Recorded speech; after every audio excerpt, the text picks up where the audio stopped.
नमस्कार दोस्तों, मेरा नाम अभिषेक और मैं आपके लिए एक कहानी लेकर आता हूँ।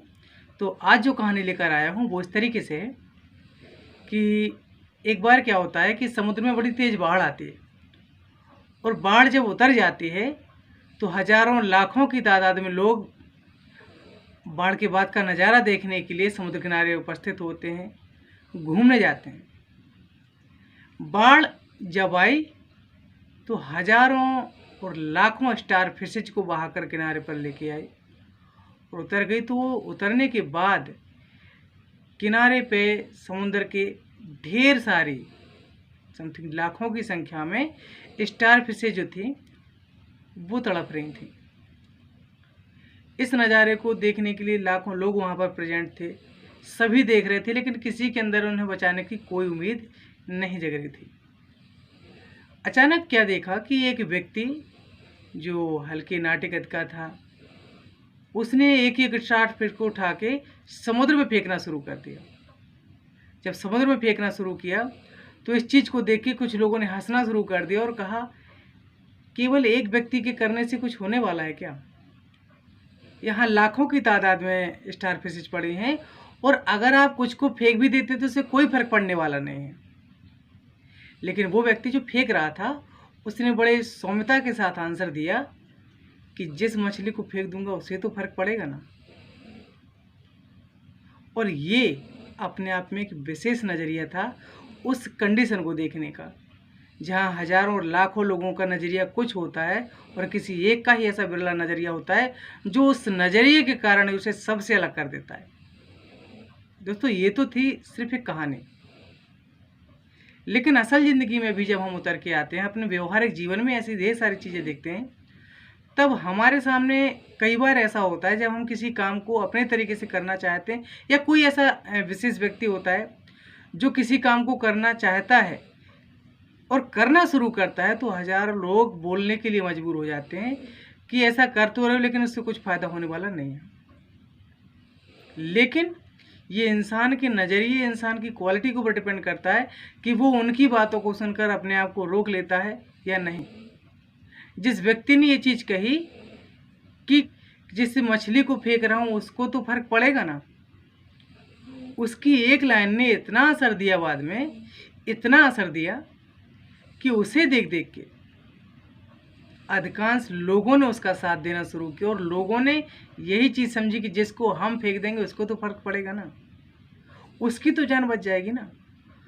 और लोग उसके साथ काम करना शुरू कर दिए, लोगों ने उनके साथ मछलियों को उठा के फेंकना शुरू कर दिया और एक साथ कई लोग इस चीज़ में लग गए, देखते देखते, एक दूसरे को देखते देखते। लेकिन शुरुआत किसी एक व्यक्ति से हुई थी। जिंदगी में कोई भी महान काम आप ले लीजिए, वो कभी अकेले संपन्न भले ही ना हो, लेकिन शुरुआत कभी हुई होगी तो किसी अकेले व्यक्ति ने ही की होगी। चाहे दिल्ली चलो का नारा हो, जब तक सुभाष चंद्र बोस जी ने, नेताजी ने ये नारा नहीं दिया था, लोगों के अंदर वो जोश जज्बा कुछ भी नहीं जागा था।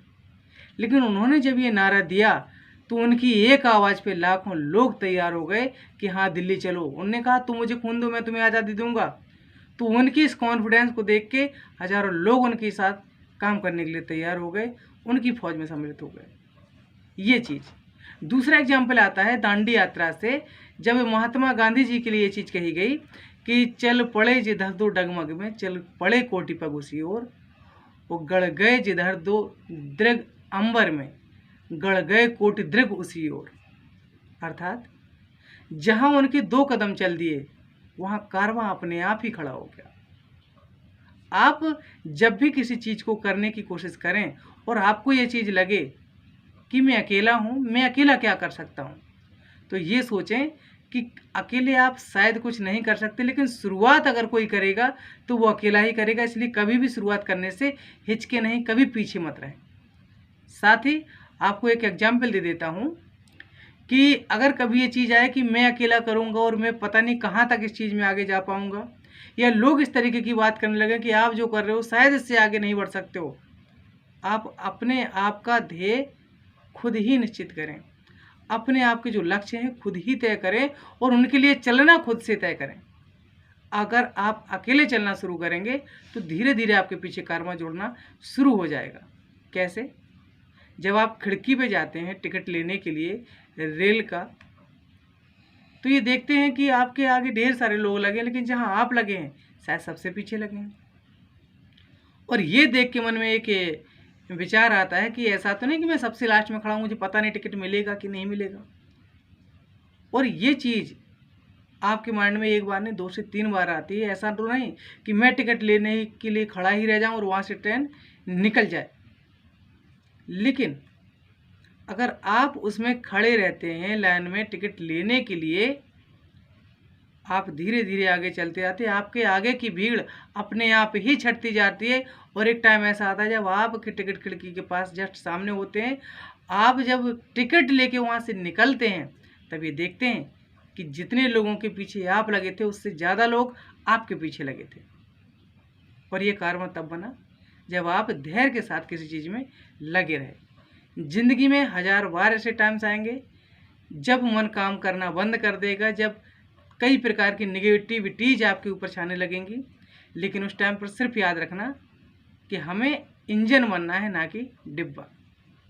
इंजन बनेंगे तो हमारे अंदर हमारे विचारों में खुद इतना पावर होगा कि हम किसी को फॉलो करा पाएंगे, कोई हमें फॉलो करेगा और हम उनको एक नई दिशा देते हुए आगे निकाल के ले जाएंगे।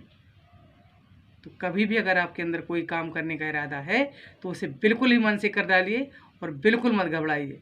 क्यों? क्योंकि हिम्मत मर्दा तो मदद खुदा। अगर इंसान में हिम्मत है तो ऊपर वाला भी आपकी मदद करेगा। तो किसी भी काम के लिए बस डट जाइए। अगर कहानी पसंद आई तो इससे वीडियो को लाइक कीजिए, कमेंट कीजिए, और अगर चैनल पर पहली बार आए हैं तो चैनल को सब्सक्राइब करें ताकि ऐसी वीडियोज़, ऐसी कहानियाँ आप तक सीधे पहुँचते रहें। और जब तक नया वीडियो आता है तब तक के लिए नमस्कार, जय हिंद, बेस्ट ऑफ लक।